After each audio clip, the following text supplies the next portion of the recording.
এটা আমাদের বলদ একটা ডিসি ঠিক করতে, একটা ডিসি সন্ধ্যা থেকে ঠিক করছে। না লাউ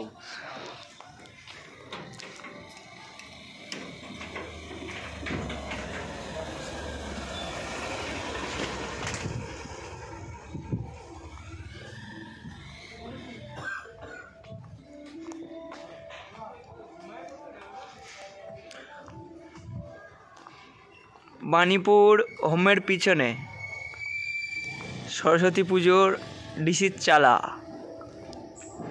মাঝরাতে আমরা করতে এসেছি। এখনো প্যান্ডেল করে পারিনি, আমরা ডিসি জ্বালিয়ে দিয়েছি। গেটটা আজকে জ্বালাবো না,